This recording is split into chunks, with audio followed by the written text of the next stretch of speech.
Here's a recent interview with Jose Izarpate sharing his experience working in the veterinary field. Take a listen to his story. All right. Thank you, everyone, for your support. Thank you for following my LinkedIn page, my Instagram page for Bird and Maxwell Coaching Institute. Today, I have the pleasure of sitting with Jose Izarpate. There you go. You got it. Right, spot on. Sí. Bienvenidos, Jose. And Jose and I met a few years ago when I was working at Pathway. And I mean, we just clicked. You know, there's something about when you see another person of color, when you walk into a hospital, it's almost like a sisterhood, a brotherhood, like this connection, like you get it, like, wow, like we're doing this business, like we're in this industry that we don't normally see people who look like us. Yeah. And so it excites me to have him share his story, his journey from your upbringing to what introduced you, how you were introduced to the veterinary field, and how it has changed or impacted your life and your family. So feel free to tell us a little bit about yourself. Yeah, no, I'm so excited and stoked about this. And like you mentioned it, like we've known each other for some time, and I'm a huge believer in just kind of a law of attraction, right? Like you attract what you put out. Yes. And when you and I connected, years ago, I picked your brain a lot. You coached me on certain things when I was dealing with, adversity or conflicts or whatnot. So kudos to you for, circling back with me and just kind of creating this amazing platform that you got going on. It's an honor and a privilege to be in front of you. And like you mentioned, having that diversity within our industry and seeing someone, go through the trenches, go through trials and tribulations and make it to the top or scaling to the top. It brings joy to me and my life. So right now, like before, even on the call, I was like, man, I'm going to talk to Chandel. Like, it's going to be amazing. So yeah, no, so a little bit about me. So I've been in the vet industry for about 19 years now. Originally, I grew up in El Salvador. So I'm originally born and raised in El Salvador, came to the United States when I was probably, I would say 6 months, 5 months. I was a baby. So it was a huge transition, right? Getting into school, understanding the language and all that. So I had a little language barrier with my English. But slowly I started just practicing and getting better and started doing vocabulary testing. So it was one of those things that when I came here, I was just, the ambition that I saw my parents go through for, working multiple jobs, their hard work, and what they instilled in me in a young age was, be honest, be a hard worker, and respect those that come in front of you, right? Like, you don't know what someone's going through behind the scenes.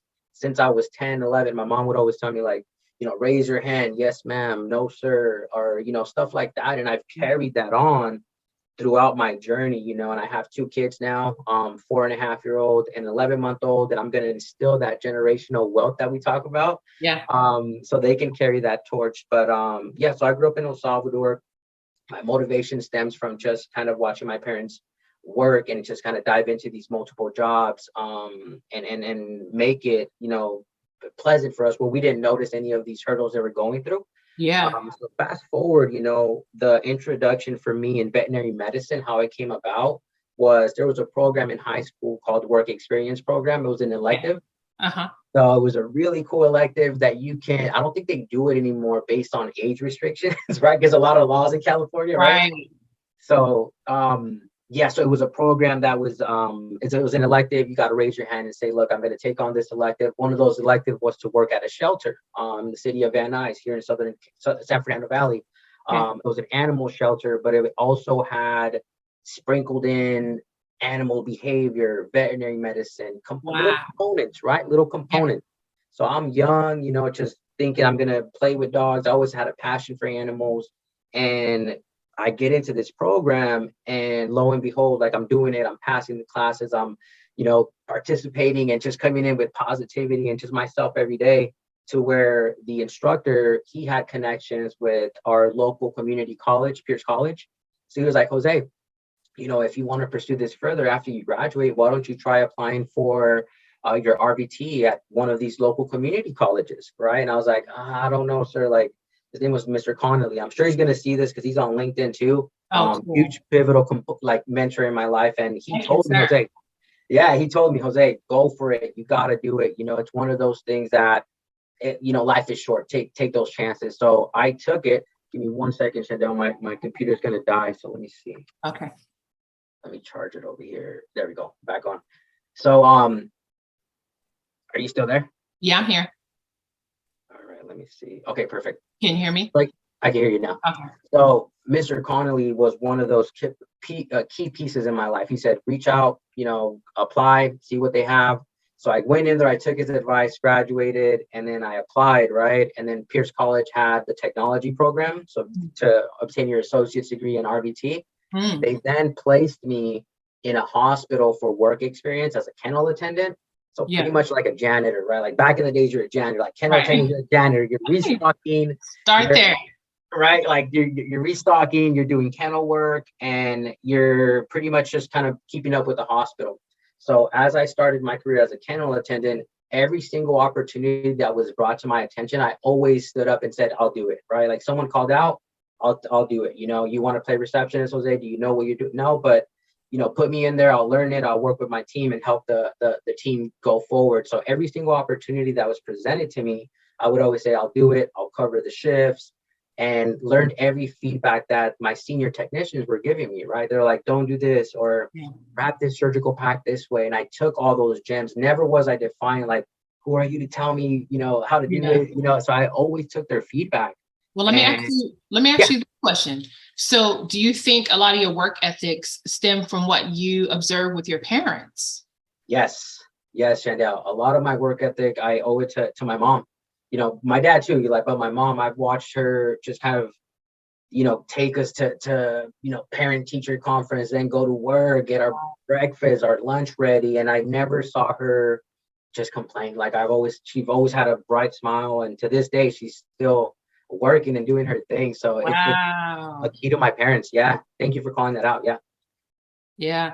Yeah. Something that I think I keep in mind is, with parents, like my parents, their work ethics. I learned a lot from observing them, but it didn't make sense to me until I became an adult and really started looking at their patterns and how, they socialized me to be a professional, unknowingly, right? Yeah. And how we pick up some of those characteristics and carry them with us into the spaces of, employment that we go into. Yeah. So yeah, kudos to your parents for sure. Thank you, Chandel. And then like our jobs now as parents, right, is just to pass on that torch and like teach them right from wrong and do the best we can, right? But that I owe it all to my parents and the introduction to the vet industry. What it's done for me now, like I'm trying to fast forward, and I apologize if I'm scrambling, but no, go for it. Back in the days when I was mentioning, like we started off as kennel and I volunteered for every position. I scaled that position, right? I moved up they offered me the position. It was volunteer work at the time. So they offered me a position. I still remember that day they came in and said, Jose, do you want a job? And it was minimum wage. I was like, yes. I was like, I'll take it. Wait, how much did they pay you? How much? Minimum wage back then, I think it was like 8 or 10, or it was below. It was bad. That was good money. Yeah. What year was that? No, I know it was low paying job, but I and it was one of those things. I was just excited, I was like, oh, I got a vet job, right? Because I used to watch all the Animal Planet shows. Yeah, they used to have like Vet ER and all the cool shows on Fridays, on TGI Fridays. So, so they offered me the job, and then I slowly started scaling. Right, I learned venipuncture, IV catheter terminology, and just leveled into a senior role with them where they put me in as like the lead exotic technician because it was an exotic only practice. So I leveled up. I was like, I'm gonna do it. I picked my senior staff's brains. They're confident with me taking lead, and I scaled it. So then fast forward from that position, it was just skyrocketing. From there was every single position that came to me when I branched out from there was a senior role, and it was based on just the work ethic, being attentive, respectful. And I've always showed up to work very positive. Like I've always had a positive mindset, like regardless if things are hitting the fan or it's on fire, I've always been like, let's make it work. Like we got this, team, let's do it. So then that is something definitely that you and your brother, your mindsets positivity, the we can do it, the go-getter mentality. Definitely, that's such a plus in a work environment when you have teammates. And that's how I always seen you all as like teammates. Like, like I can count on them, they know they can count on me, and that goes a long way, right, in a veterinary hospital. And that's a key component, right? When you talk about like burnout, compassion, fatigue, is checking those emotions as you get in the door. How are you feeling? Get a pulse on yourself, right? Right. And to your point, I've always carried that to my mom's point, because every time I saw her like, this is not going to be good, I would always panic, and she would tell me, son, it's okay, like we got this, don't worry about it, like it's going to be good. And I've always like, no, it's not going to be good, you don't understand, like, you know what I mean, whatever the situation might have been. But she would always say, it's okay, like we got this. And I would never see her worry. Like, so to this day, like that's one of the key branches that I would offer anybody that's looking at this video, that's barely starting a career in the vet industry or has already diving in and has experienced these emotions, is set your foundation for the day, right? One of my routines that I do, I've been doing it for 6 years now, is my morning meditations, right? I read a book called The Miracle Morning by Hal Elrod that states, your morning savers. So the savers is an acronym for the S is for silence, A is for affirmation, V is for your visualize, your goals, your dreams, and then E is exercise, R is for reading, and S is for scribing. So all those compartmental foundations, I've been doing it for 6.5 years, where it just sets your foundation for the day. So if you're a practice manager, RVT, a BTS, coming into the work environment, set your cup full, so that we can pour it to your teammates and make sure that it's a great day for everyone. Absolutely. And thank you for sharing that. Because, in the industry and other organizations too, human health, burnout is big, and self-care and practicing how to self-care and showing others, right, how to do it is we gotta help each other, right? Is really important. Yeah, no, and then the other thing too, like what I wanted to lean on, and again, just the audience that we're going to be capturing with this video, Shandell, thanks to you and your platform, is someone that's dealing with that compassion fatigue, that burnout, that might have a change in mindset of like, maybe this career isn't for me, like I probably wouldn't do this, because we've all had that. If you ask any technician, whether they're a seasoned doctor, whatever it might be in their position, they've had these thoughts like, maybe I go a different route. The word of advice I would give them is, set your mindset right at the morning, create daily positive habits, because it's hard to stay self-disciplined, as you know, Shandell, like it's excruciating to be like, oh, I want that slice of pizza. And then you tell yourself, no, I'm not going to do it. Starbucks, because Starbucks, the whole team. Yeah. Not all the time. Right. So that's one advice I would give someone that's looking at this video and like reaching for that motivation or that extra spark. Like there is a light at the end of the tunnel. Like keep going, like set your foundation right, Yep.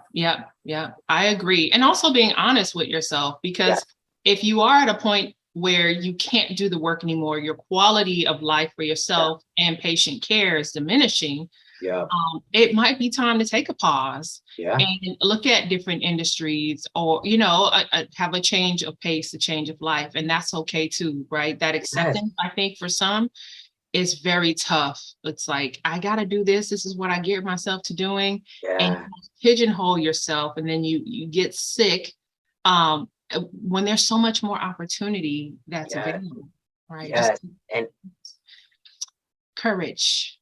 There you go. Yes. And then that's the leap, Shandell. Like I wrote it down, like taking that extra leap and branching out of your comfort zone, right? Like you mentioned, staying boxed in, creating guardrails for yourself that you're like, oh, maybe I shouldn't do it, self-doubt. But I think if it's your time to reach out and pursue something different, by all means do it, But the vet industry as a whole organization, and the industry as itself, it's a beautiful industry. Like it's an amazing, Absolutely. I met you right in the vet industry. I can drop names now that can be a laundry list of people that I would give shout outs that are in the industry and are still in it, and they tell me the rewards, the benefits, and I think for anyone looking at it, it is a good industry. It's what you make it, but also understand that there are going to be your trial and errors, your hiccups, and that's okay. Take them on the chin, like it's okay. I didn't get that position yet, but keep going. Right now my position is a talent acquisition specialist. So now I have the pleasure of talking to doctors, you know, reaching out to them and finding their dream jobs. And I'm honest and transparent, right? Like we share stories, we become really good friends. And I know they're going to see this on LinkedIn because I connect with them a lot, right? Yeah. And we can go into conversations where it's the job itself, but we also dive into what does that work-life balance look like that we're chasing, right? That work-life balance. What does that look like to you? So as a talent acquisition specialist now, it allows me to be in a different platform than what I was in the trenches, right? Boots on the ground, technician, manager. Now I have the platform to share stories, right? Level up, advocate for someone that I feel could be a gem to this company or whatnot. So it's an amazing career opportunity that I'm sitting in now, and it's all great. It's all paid like through grateful and it's gratification for everybody that has, you know, mentioned my name in an interview or all that stuff. So yeah.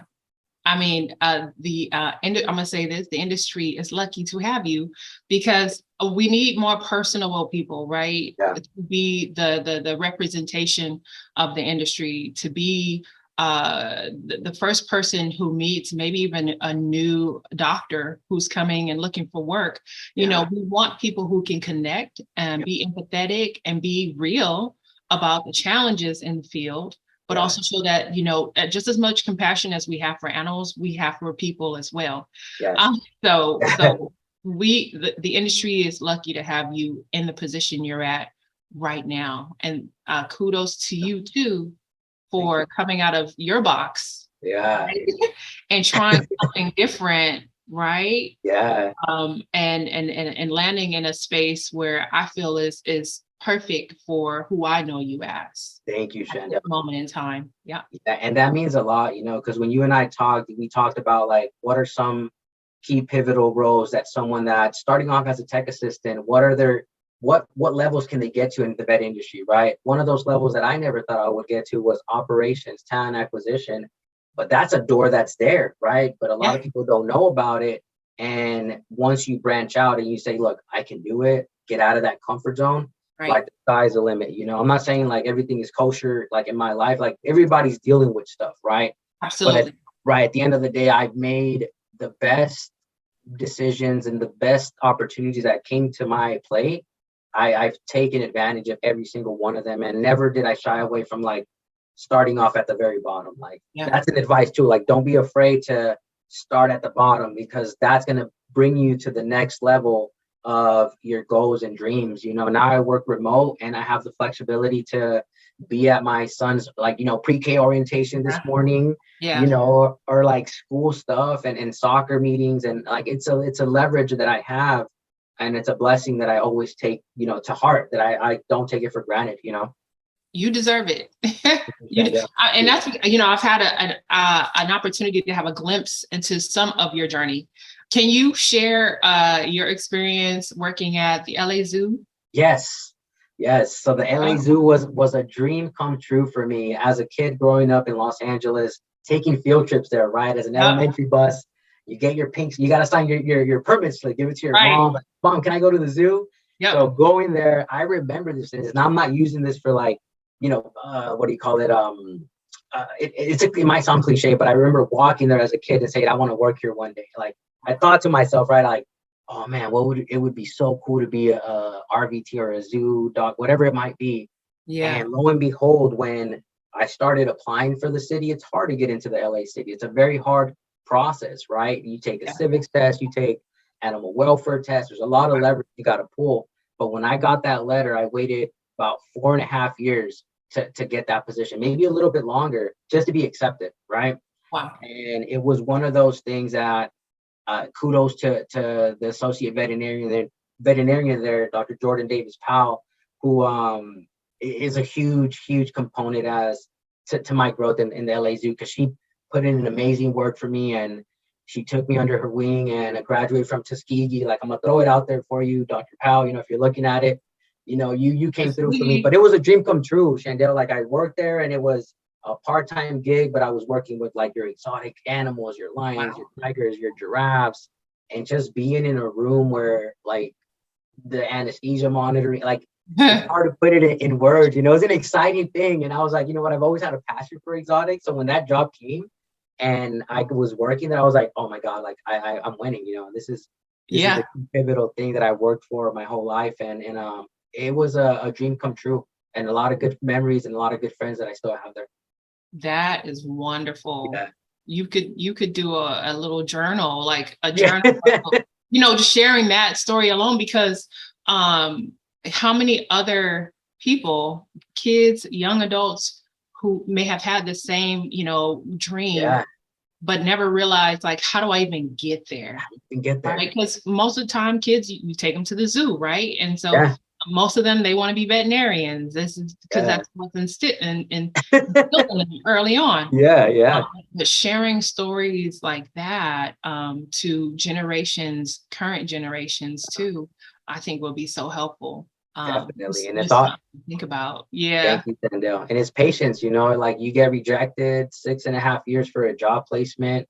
Like that takes a toll on you, right? You get the letter, Right. you're like, I'm sorry, but whatever it might be, the wording, right? Like you're just whatever they said. Right. And then you start thinking like, man, maybe it's not it. Like, I'm not going to do it no more. But I just kept along. I kept, networking, and I kept just applying what I know, and never gave up. And it was a dream come true. And to work for the LA Zoo and have that on my resume, Yeah. especially for the city of Los Angeles, it brings me so much joy, because you know how we are here in LA. Like it's everyone knows everybody. It's a tight knit community. Like it was big. So yeah. And that's why relationships matter so much, especially in the veterinary industry, right? It's small. It's pretty big, but it's small. Like there's maybe a 2 degree of separation between who knows who. The relationships in this industry, to me, is very important. And as it starts to grow, as you know, there's a need for people, a need for talent, a need for more workers in the field. What are some ideas that maybe you've thought of on how to attract more people to the field? And I ask that because we have a lot more people of color who are pet owners, especially through the pandemic. And so we already know the majority of workers in the hospitals are majority white. And it's been like that historically. It it is what it is, from white men to white women predominantly now. And then there is, an increase in more Latinx and more multicultural and Black and Asian pet owners and workers. So how can we help the industry prepare for even more people of color coming into the field? And how do we attract talent that are people of color? That's a very good question, Shandell. And I think I would turn it to your platform that you're doing right now with me. To honestly, what you have going on at this very moment is you're creating a spotlight on my story, right? But there's going to be others that are going to raise their hand and reach out to you, that you're going to touch, that are going to be in that fulfillment stage. So I would say a key component is individuals like yourself that see that bigger picture long term, that also took a chance, took advantage of an opportunity and started their own business, and slowly but surely building that snowball effect that you and I talked about to where it becomes a big one. Platforms like yourself also understanding that the industry, some of the biggest downfalls that we have in the industry is compensation, right? Like that's one of the biggest things people shy away from. So I would say it's everywhere, but I would say pay your technicians what they're truly valued as, because at the end of the day, it's not only your technician, but your receptionist that kind of quarterback that doctor's schedule. And half the time you're looking at production, fill rates, appointment times, and the components in that are your support team. If you have a rock star receptionist that can quarterback your appointment schedule to the T, you're going to be seeing more appointments, more strategic, more time manageable appointments. And if you have a rock star technician like you and I talk, that knows that doctor's anesthetic protocol, medicine, that doctor, now all they have to do is look at that individual and say, hey, Fluffy's here for a neuter. That technician, like I mentioned to you, I would know my doctor's protocols like that. Like, okay, you want this, you're going to sit at this side of the table, you want this size gloves, you're good. Like all I got to do is just page you and say, the surgery is ready, or this communication has been relayed to the owner. All we need is your signature here for approval. So to your question, is compensating those individuals that are playing those key pivotal roles, right? Yeah. Adequately, because they do wear a lot of hats, and where the compassion fatigue comes into place for these practice managers or technicians is they have side hustles, right? A lot of technicians will work 8 to 10 hour shifts, then do house call visits, nail trims, fluid administration, pet sitting jobs. Now Right. you have that person working Yeah. time away from their family, burnout, they're not compensated well. So I think that's a bigger discussion, right? But I would say compensation and platforms like yourself in just a short-term answer. I love it. I love it. Yeah. That makes me think of even on the compensation side, the equity, right? And Yes. and paying fair wages. And Yeah. that, that a lot of that falls on leadership and Mhm. determining, how can we generate more revenue Yes. or balance out our expenses better to pay more wages or better wages or provide ownership possibilities, where it makes sense because, I think of it, whereas those folks, the CSRs, the technicians, the vet staff, the vet support, Mhm. they're the ones going back out into the world and telling people, hey, you should come or you shouldn't come, right? Yes, And you're so right. even if the conversation is being had, like, hey, we want to pay you, this is how we're strategically figuring out how to compensate and following through with that and being transparent about what's possible and outlining it where that staff member hears it and it can at least say to someone who is interested and tells them, hey, I'm interested in coming into the field.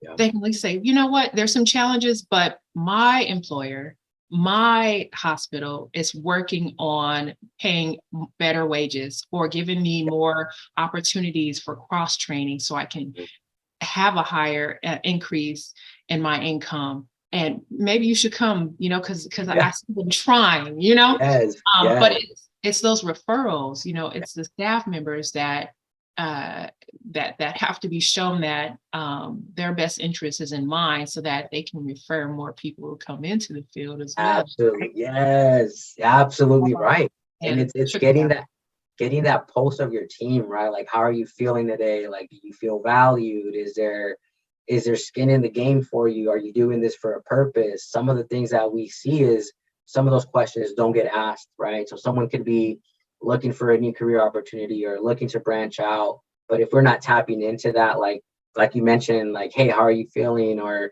those referral components. This is a good company to work for. Guess what they did for me? They paid for my entire Penn Foster RVT certification. Like, this is a good company to work for. You got to come over here. That's referral, right? And that gets trickled down to word of mouth, which is what we live in nowadays, right? Back in the days, in the 90s, it wasn't word of mouth. Like, now you have social media, TikTok, Instagram. Like, you have all these platforms, and we live in a world of likes and dislikes. But like, to your point, if someone's referring and they're branching out and you see the TikToks, you see the Instagrams, and it seems like a good company to work for, that's a very good component to have. So definitely a good call out. So I agree with you 100%. Yeah. So whoever's watching this, if you are a practice manager, a hospital administrator, an owner, check in with your team. If you're finding that they're not referring people to come work at your hospital, check in with them to find out why. Because they're your cheerleaders. They're your cheerleaders. Yeah. They're your cheerleaders, and they're the ones that are going to put the company like here or down here. And it's always getting the pulse on the team, and I think that's a very, very good call out, Shendell, 100%. So true. One thing I love is that you were introduced to the field while you were in school. Yeah. And I went to high school in Orange County. Mm-hmm. And I was steered towards becoming a certified nurse assistant, right? Ooh, a CNA. Nice, yeah. But that was like the only options, like a CNA or an LPN. There was no mention of the veterinary field. Yeah. And that is another, to me, major opportunity to reintroduce to high schools, to communities, even college students, to help bring more awareness to the field for more people to maybe come in, right? And be more talent driven in through awareness. Awareness is a key component. One of the things that I used to do as a practice manager was create career days. So we would go like local elementary schools, high schools, middle school, and talk to them obviously about pet care and what not to feed them. Don't feed them chocolate and stuff like that. But we would make it also a very career opportunity engagement session. So for those individuals coming out of high school that don't know certain avenues that there is that are available to them in the vet industry, get kind of shy and don't try to branch in and feel like it just feels like I only need to be a veterinarian, but I don't know what paths to take to get to that level. Right. But anyone looking at this, there's a lot of certifications now that you can obtain, like RVT, CVT, LVTs, dog, handler licensing, fear-free certificate. There's a lot of certifications that if you, like to your point, shine a brighter light, right? Like if you have companies that can shine a brighter light on these individuals, I think that the industry will only scale up forward and also create amazing opportunities for those that are coming in behind us. It's an amazing pedestal.